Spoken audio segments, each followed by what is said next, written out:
Hello, welcome to part 2 of Foreign Animal Disease Preparedness, Government Response to a Foreign Animal Disease in the United States.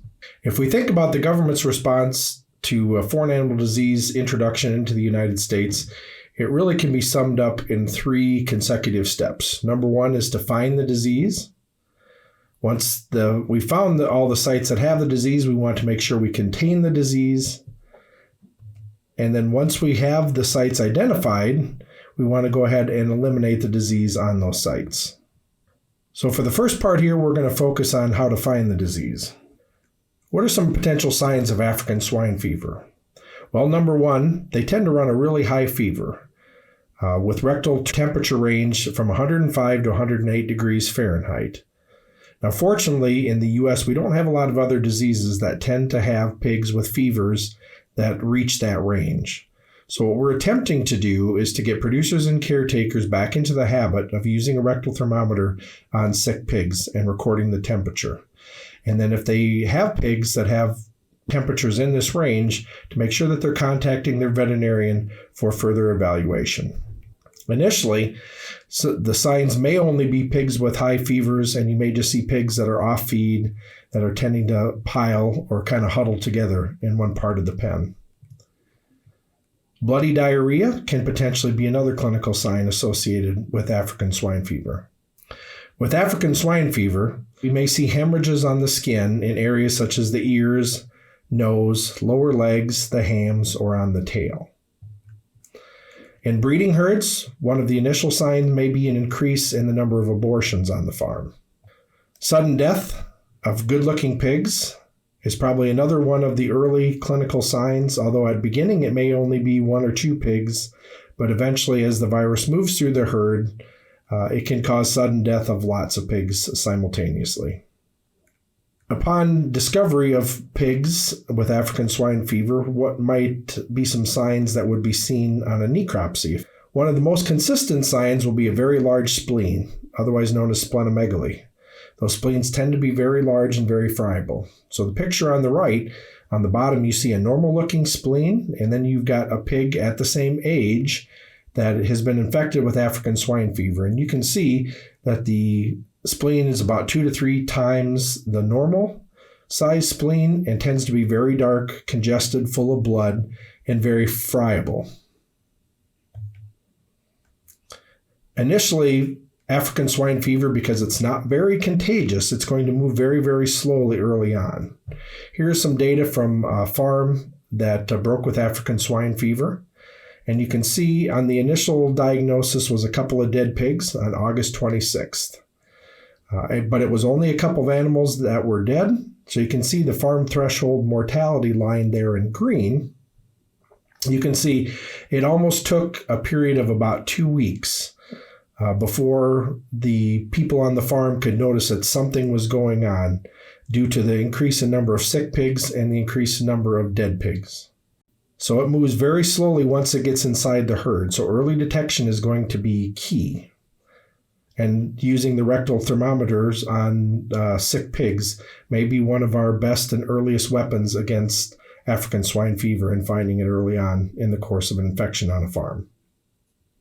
While we talk mostly about African swine fever because that is probably the most clear and present danger to the U.S. swine herd, there are 2 other diseases that are also classified as foreign animal diseases that if we were infected with here in the country would cause us to lose our exports due to them being a trade restricting disease. So another one of those would be foot and mouth disease.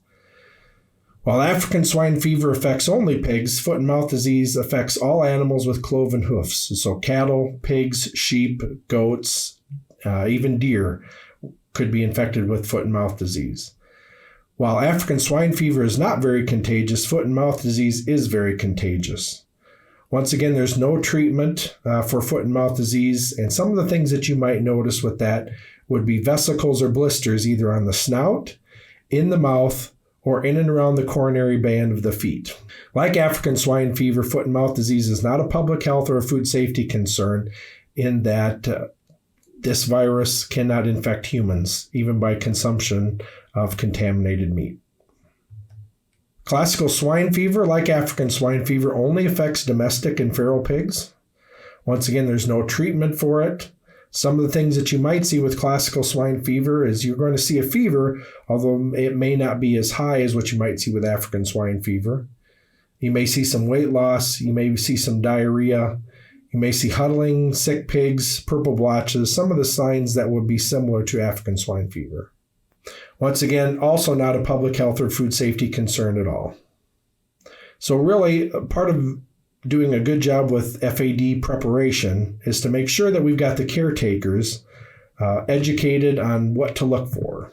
They're truly on the front lines, and they need to know what to look for, and if they detect something that they're not comfortable with or that may look like any of those 3 diseases, to go ahead and make sure they're calling the vet with that. The veterinarian may go ahead and elect to visit the site. And if they are concerned with what they're seeing, they'll call a foreign animal disease diagnostician. That'll be sent out by the state and federal health authorities. Samples will go ahead and be collected.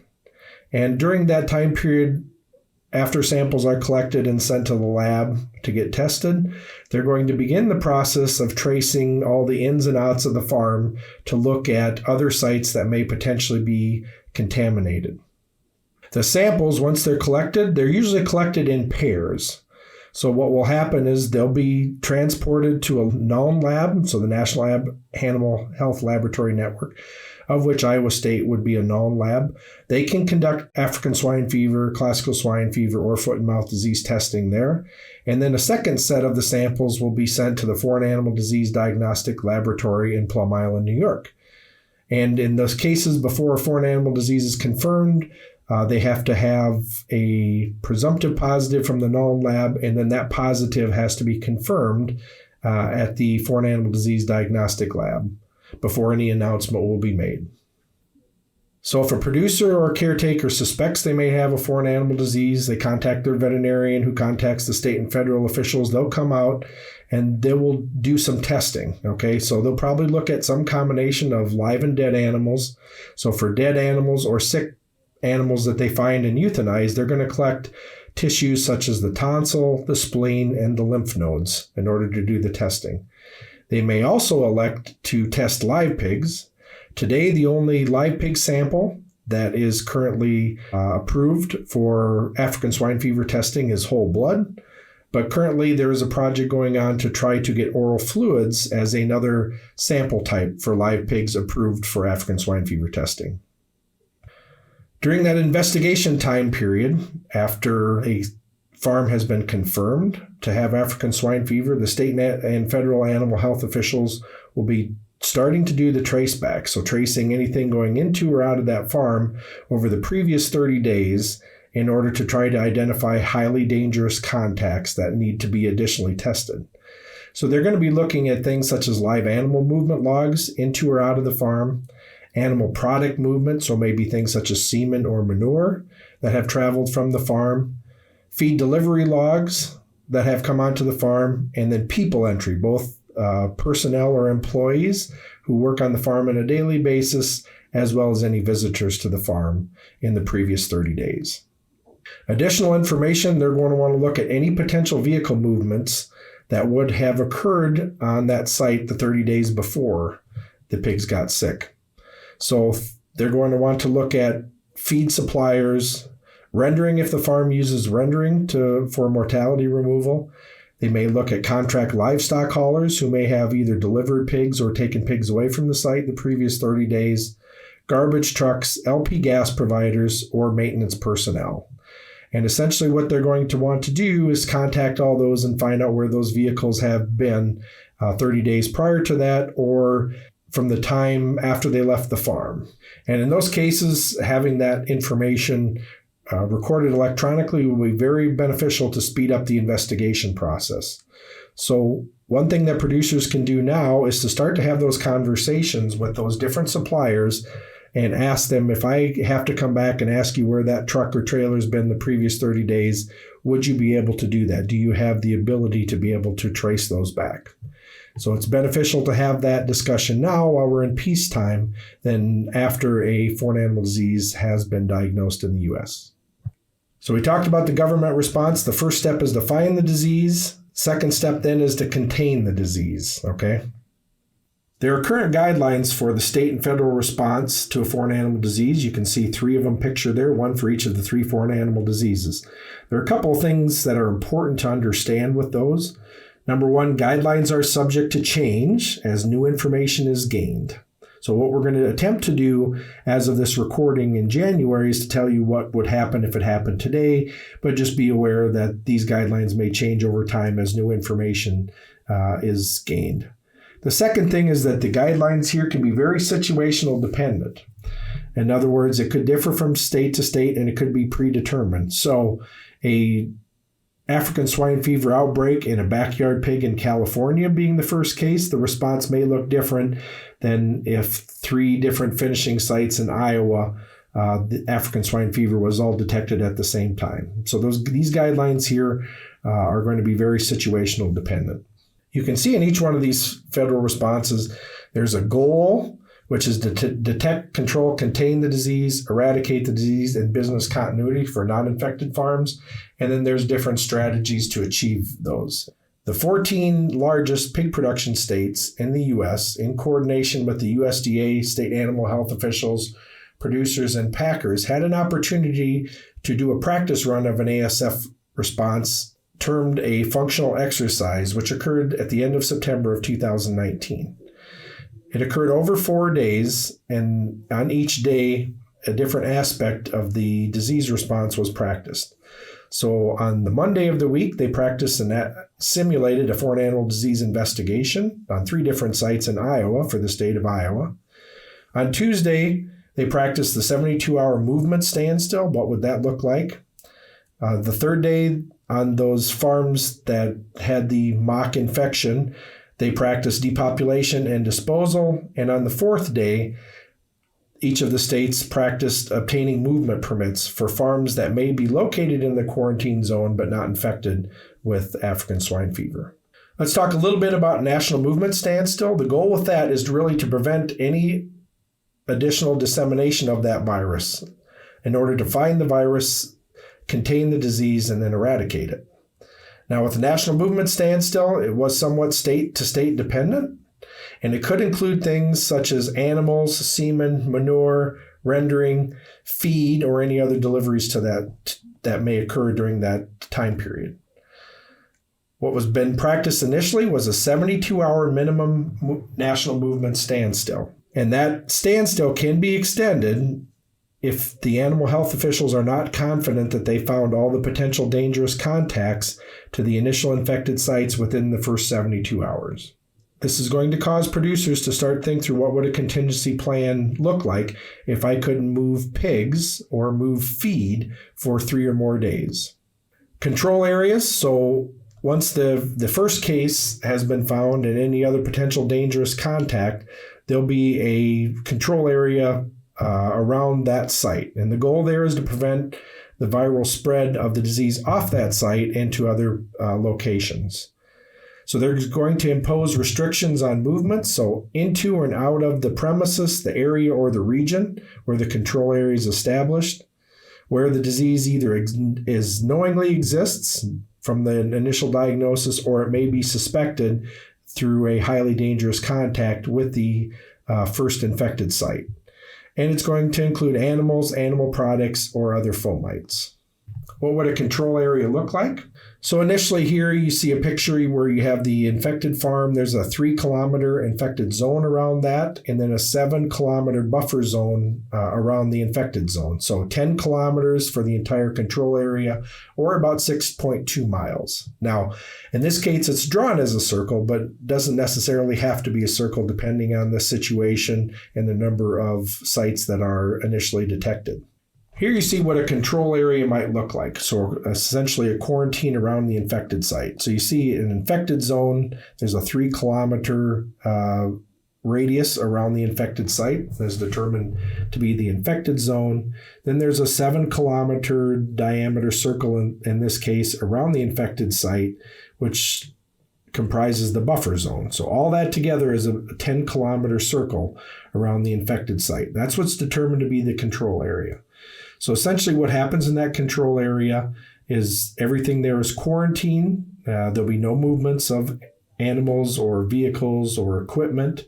and there'll be a significant amount of investigation and diagnostic testing to see if any of the other animals in that control area are infected.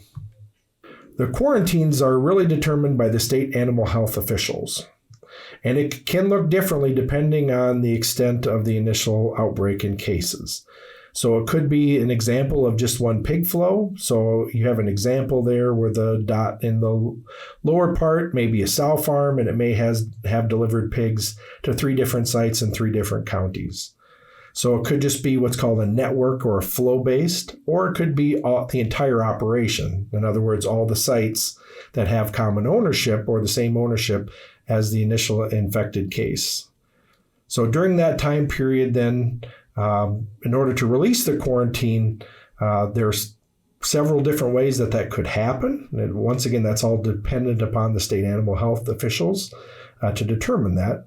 One way could be doing trace in and trace outs to make sure that any potential sites that have not had any dangerous contacts may be ruled out.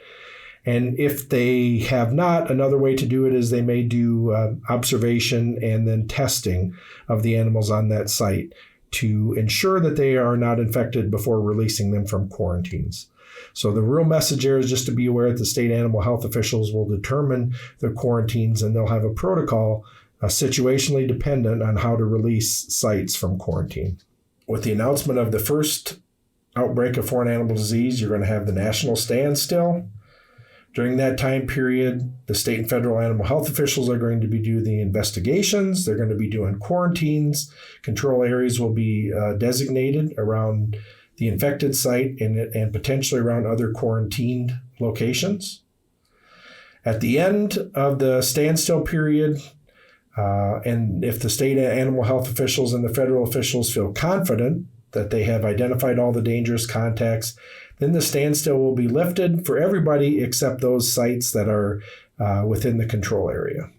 Then there's going to be a set of activities that we'll cover here. What happens if my farm is infected with a foreign animal disease, or if my farm's in the control area, it's been tested, but it's not infected with the disease, but it's still within those control areas. So let's cover each one of those. So for those non-infected farms within a control area, after the standstill has been lifted, in order to move animals, animal products, or feed either into the control area, out of the control area, or within the control area, they're going to need to request and obtain a movement permit in order for that to happen. And the regulatory officials, they're trying to balance the potential welfare ramifications if they don't allow the movement with, well, what happens if I've got animals that are infected, but they haven't tested positive yet? So they're trying to balance the welfare ramifications with the possibility of potentially spreading the disease. So the permit requirements, they're subject to change based on the nature of the outbreak. They'll be determined once again by the state and federal animal health officials. Some things, though, are constant on that. Number one is each of the sites need to have a premise identification number, both the origin premise where the pigs are coming from, as well as the destination premise where the pigs are going to. There will be active observational surveillance on those farms, so those farms can't show any signs of disease. They have to show evidence that daily mortalities have not increased, and they'll have to have an ASF negative diagnostic test before that permit will be approved, as well as an affidavit letter from the destination saying that they are willing to accept those pigs. So those are for those farms that are in the quarantine control areas but that are not infected. What happens if you're the farm that is infected? So once again, we found it, we've contained the disease. Now how do we go about eliminating the disease for the farm that has been infected? So the first step for that, for the infected premises, will be depopulation. Once again, is the goal to stop the virus spread. So we want to find the pigs quickly and euthanize the pigs as quickly as possible in order to prevent a lot of virus being produced that may potentially spread from the site. The state and federal animal health officials are going to prefer that traditional methods of euthanasia are used, so things such as captive bolt or CO2 or gunshot to be the preferred method of depopulation. For massive depopulation, there is the option for what's called ventilation shutdown plus, and the plus is either additional CO2 or additional heat added to the building. This is an American Veterinary Medical Association approved method if the other methods that we talked about do not allow for timely euthanasia of the disease. It is incumbent upon the producer and their veterinary staff to be able to demonstrate both to the state and federal animal health officials that those other methods are not practical to rapidly euthanize an entire site of pigs before ventilation shutdown plus will be approved. So we've got the pigs, we've got them euthanized. Now what do we do with the carcasses? So once again, the goal is to keep the mortality on the farm. Upon an outbreak of African swine fever, rendering will not be an option if that was an option for the site before, because we really want to avoid hauling infected carcasses around, potentially contaminating other sites. The disposal options that are currently being discussed includes options such as deep burial, shallow burial, composting, or natural in-place decomposition. Some additional carcass disposal resources are available on the Iowa Pork Industry Center website listed here on the screen. Deep burial. So one thing producers can do is to see if they have enough land or have agreements that they have land available for deep burial. The Iowa DNR has a map where you can look up land tracts in the state of Iowa to see if they are approved for livestock burial or if they are not. And you can always call the Iowa DNR at 515-725-8694 for more assistance. Shallow burial is another option. The one concern about deep burial is the potential for virus leaching from the deep burial site and potentially contaminating water sources. Shallow burial looks a little bit different, where you have a series of long, shallow trenches, typically about 2 feet deep. That way they're kept far away from any water tables. And you line those trenches with a carbon source, and the carcasses are placed on top of the carbon source, covered back up with dirt, and farmed over. There's currently research being conducted at South Dakota State University and Oklahoma State University looking at if shallow burial achieves a virus inactivation. Composting is another option. One concern about that is potential for vermin contamination. In other words, wildlife that may get into that may take and drag the carcasses away from the site and into other locations. Another concern with composting is carbon source. How much do you need and what are your options? Natural in-place decomposition achieves containing the virus to the site, and the goal there is to reduce the amount of biomass to dispose of. So the thought process is most animals are 70 to 80% water. We're going to go ahead and allow the carcasses to decompose naturally to get rid of the water, and then we take what's left over and use one of the other burial methods to dispose of that. There is some research that is being conducted at Iowa State looking at the possibility of potentially heating the carcasses in the barn in order to try to inactivate the virus, what will hopefully allow removal and disposal of those carcasses after they have been rendered inactive over a certain time period. You see listed there the heat inactivation temperatures for African swine fever.